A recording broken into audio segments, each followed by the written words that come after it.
बिस्मिल्लाहिर्रहमानिर्रहीम स्टूडेंट्स, हम कर रहे थे चैप्टर नंबर 7 फाइनेंशियल अरिथमेटिक्स। आज का हमारा टॉपिक है प्रॉफिट। प्रॉफिट क्या है, डिफ़ाइन करते हैं हम प्रॉफिट को। A profit mean what we have earn after selling a price. यानी कि प्रॉफिट क्या है, प्रॉफिट वो है जो हम किसी भी चीज़ को जब बेचते हैं तो हम कमाते हैं, अर्न करते हैं हम। ठीक है, अब यहाँ अर्निंग से क्या मुराद है? अर्निंग से मुराद ये है, फॉर एग्ज़ाम्पल हमारे पास कोई चीज़ है, हमने वो ख़रीदी थी, वो 100 रुपीज़ की है, हम उसको बेच देते हैं 110 रुपीज़ में। अब यहाँ कमाने से मुराद 110 रुपीज़ नहीं है, यहाँ कमाने से मुराद 100 की उसकी ओरिजिनल प्राइस थी, और वो जो 10 रुपीज़ एक्स्ट्रा हमने चार्जेस ले लिए हैं वो हमें क्या कहलाएगा? वो होगी हमारी अर्निंग। तो प्रॉफिट क्या होती है? बेसिकली कॉस्ट प्राइस से ऊपर जितनी भी कीमत हम वसूल कर लेते हैं, किसी से ले लेते हैं, वो वाली चीज़ हमारी क्या कहलाती है? प्रॉफिट कहलाती है। प्रॉफिट को फाइंड करने के लिए हमारे पास फार्मूला होता है cell price minus cost price, और अगर हमें प्रॉफिट परसेंटेज फाइंड आउट करना हो तो हमारे पास फार्मूला होता है gain over cost price multiply by 100। यहाँ गेन से मुराद प्रॉफिट है। ठीक है, गेन से मुराद प्रॉफिट होगी, जितने रुपीज़ भी हमने प्रॉफिट लिए। अब नेक्स्ट हमारे पास सेकंड टर्म है मार्कअप। मार्कअप को डिफ़ाइन करने से पहले हम कुछ एग्जांपल्स ले लेंगे।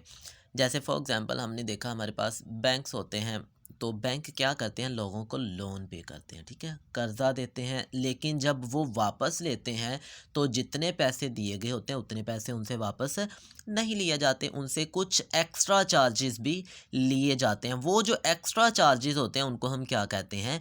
मार्कअप कहते हैं। अब वो जो एक्स्ट्रा चार्जेस लिए जाते हैं उसकी क्या होती है? एक फ़िक्स परसेंटेज होती है, और उस परसेंटेज को हम क्या बोलते हैं? रेट कह रहे होते हैं। तो यहाँ डेफिनेशन की तरफ आते हैं। मार्कअप की डेफिनेशन: a markup is an amount added to a cost price to calculate sale price. यानी कि जो ओरिजिनल प्राइस है, कॉस्ट प्राइस होती है जो ओरिजिनल होती है, स्टार्ट पे जो हमारे पास वैल्यूज़ होती है किसी भी आर्टिकल की, जो ओरिजिनल प्राइस होती है वो कॉस्ट प्राइस होती है। अब उस पे फिर क्या किया जाता है? थोड़ा सा प्रॉफिट लिया जाता है, प्रॉफिट के बाद उसको क्या कर दिया जाता है? बेच दिया जाता है। यानी कि कॉस्ट प्राइस के अंदर अगर हम क्या करते हैं? प्रॉफिट को ऐड कर देंगे तो हमारे पास सेल प्राइस आ जाएगा। तो इसको फार्मूला मार्कअप फाइंड आउट करने के लिए हमारे पास क्या होता है? फार्मूला होता है। फार्मूला क्या है? Markup is equal to PRT divided by 100। P से मुराद प्रिंसिपल अमाउंट, यानी कि ओरिजिनल प्राइस जो स्टार्ट पे प्राइस होती है। ठीक है, जिस प्राइस पर हम मार्कअप ले रहे होते हैं वो प्राइस क्या कहलाती है?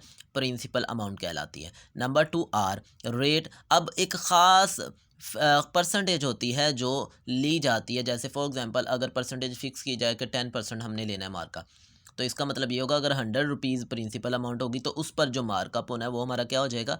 10% हो जाएगा। और नंबर 3 हमारे पास टाइम हो गया, क्योंकि मार्कअप के अंदर टाइम भी फिक्स होता है कि इतने टाइम के अंदर अंदर वो पैसे वापस भी करने हैं। अगर इससे टाइम बढ़ता जाएगा तो उसका जो मार्कअप होगा वो भी बढ़ता जाएगा। ठीक है, अब मार्कअप से रिलेटेड कुछ प्रॉब्लम्स हैं, हम उन प्रॉब्लम्स को सोल्व करते हैं। एक्सरसाइज 7.2 क्वेश्चन नंबर 1 कहता find the missing quantity by using the formula. Book के ऊपर देखेंगे तो हमारे पास क्या है? एक टेबल बना हुआ है जिसके अंदर कुछ क्वांटिटीज गिवन है और कुछ हमें फाइंड आउट करना है। जैसा कि हमारे पास फार्मूला था, फार्मूला में गौर करें, markup, principal amount, rate and time, 4 quantities हैं। इनमें से कोई सी 3 क्वांटिटीज़ अगर दे दी जाए तो हम चौथी क्वांटिटी को फाइंड आउट करेंगे, और इसी फार्मूला को यूज़ करके हम अपना पहला क्वेश्चन भी सोल्व करेंगे। तो क्वेश्चन नंबर 1 के अंदर आ गया हमारे पास। सबसे पहला पार्ट था, उसके अंदर प्रिंसिपल अमाउंट हमें 500 रुपीज़ दी थी, टाइम पीरियड जो था वो हमें क्या दिया था? 2 ईयर्स दिया था, और रेट हमारे पास क्या था? 12% उसका रेट है। तो हमें मार्कअप फाइंड आउट करके देना था कि मार्कअप क्या है। हम वी नो दैट हमें मार्कअप का फार्मूला अभी हमने स्टडी किया कि PRT divided by 100। Principal amount 500 put कर दिया, रेट की जगह पे 2, और टाइम की जगह पे 2 ईयर्स, और रेट की जगह पे हम क्या पुट कर रहे हैं यहाँ? 12% पुट कर रहे हैं। डिवाइडेड बाय 100 कटिंग की है, 2 जीरो से जीरोस कैंसिल हो गए, बाकी हमारे पास बचा 5 multiply by 2 multiply by 10। 5 multiply by 2 क्या हो जाएगा? 10, और 10 मल्टीप्लाई बाय 12 120 रुपीज़। तो इसका मतलब ये हुआ कि हमारे पास जो मार्कअप है वो कितना हुआ? 120 रुपीज़ मार्कअप है। नेक्स्ट इसी क्वेश्चन का हम सेकंड पार्ट देखते हैं। सेकंड पार्ट में हमें मार्कअप दिया गया है, ठीक है। मार्कअप कहता है वो 205 रुपीज़ है। टाइम पीरियड जो है हमारे पास वो 1 ईयर्स है और रेट हमें 8%। तो हमसे कहा गया प्रिंसिपल अमाउंट फाइंड आउट करनी है, यानी कि हमें प्रिंसिपल फाइंड करना है। तो वी नो दैट हमारे पास वही formula markup is equal to PRT divided by 100। तो मार्कअप की जगह पे हम उसकी वैल्यू पुट कर देते हैं। वो हमारे पास क्या आ गया, क्योंकि हमें गिवन है कि 205 रुपीज़ मार्कअप है, तो हमने मार्कअप की जगह पे उसकी वैल्यू पुट कर दी। प्रिंसिपल अमाउंट का नहीं पता, वैसे ही मैंने P राइट कर दिया वहाँ। और रेट हमारे पास क्या है, 8% है, तो 8 राइट कर दिया। टाइम की जगह पे हमने 1 ईयर्स है, तो 1 पुट कर दिया डिवाइडेड बाई 100। अब यहाँ से हम इसकी कटिंग करते हैं, दोनों की 2 पे कटिंग की। 4 2s आर 8 और इसकी भी 2 पे कटिंग करेंगे तो 50 2s आर 100। फिर 2 पे कटिंग की तो ये आ गया हमारे पास 2 2s आर 4 और ये 25 2s आर 4 आ गया। 25 2s आर 50 आ गया, ठीक है। अब 25 इधर डिवाइड हो रहा है, राइट साइड पे ले जाएंगे तो क्या हो जाएगा हमारे पास, मल्टीप्लाई हो जाएगा। और 2 इधर मल्टीप्लाई हो रहा है तो राइट साइड पे लेफ्ट पे आएगा तो क्या आ जाएगा हमारे पास, ये डिवाइड हो जाएगा। तो यहाँ हम क्या करते हैं, सबसे पहले 205 को 25 के साथ मल्टीप्लाई करवा देते हैं। तो यहाँ मैंने राइट पे मल्टीप्लिकेशन भी लिखी हुई है कि कैसे हमने मल्टीप्लाई करवाया। जब हमने 205 को 25 से मल्टीप्लाई करवाया तो हमारे पास आंसर आ गया 5125। इसको हमें क्या करना है, अब 2 पे डिवाइड करना है। जब हम 2 पे डिवाइड करते हैं तो ये हमारे पास क्या आ गया 25, यानी कि 2562.5 रुपीज़। तो ये हमारे पास क्या है, प्रिंसिपल अमाउंट आ गई है। अब नेक्स्ट इसी क्वेश्चन के थर्ड पार्ट की तरफ आते हैं। क्वेश्चन नंबर 1 का पार्ट नंबर थर्ड है। अब हमें क्या है, मार्कअप भी गिवन है, प्रिंसिपल अमाउंट भी गिवन है और टाइम पीरियड भी गिवन है, ठीक है। तो मार्कअप हमें क्या दिया है, 528 रुपीज़ है और प्रिंसिपल अमाउंट 1650 रुपीज़ और टाइम पीरियड है 10 ईयर्स। तो हमें फाइंड आउट करना है कि इसका रेट क्या आता है। जैसा कि स्टूडेंट्स पहले क्वेश्चन के अंदर भी बात की गई कि हमारे पास 4 क्वांटिटीज़ हैं, मार्कअप, प्रिंसिपल अमाउंट, टाइम और रेट। इनमें से कोई सी 3 क्वांटिटीज़ अगर मौजूद हों तो चौथी क्वांटिटी हम फाइंड कर सकते हैं इस फार्मूला की मदद से। अब यहाँ हमें टाइम निकालना है। प्रीवियस के अंदर हमें क्या था, प्रिंसिपल अमाउंट थी और पहले क्वेश्चन के अंदर हमें मार्कअप निकालना था।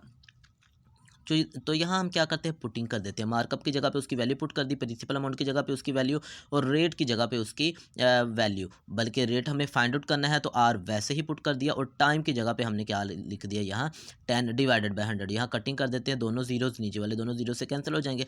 हमारे पास बचा 165 इज़ इक्वल टू, ये आ जाएगा 528 और मल्टीप्लाई बाय 165 के साथ आर भी राइट किया हो, ठीक है। तो ये हमारे पास नेक्स्ट अमाउंट आ गया।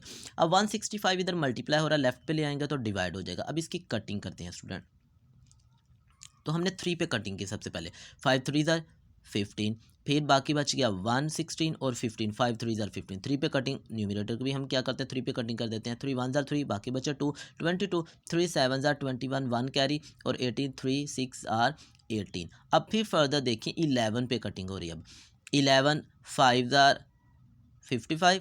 अब फिर इसकी भी 11 पे करते हैं, 11 1 ज़ार 11 और बाकी बचा हमारे पास 6 बच गए और 66 और 11 6 और 66 ऊपर आ गया हमारे पास 16 डिवाइडेड बाय 5।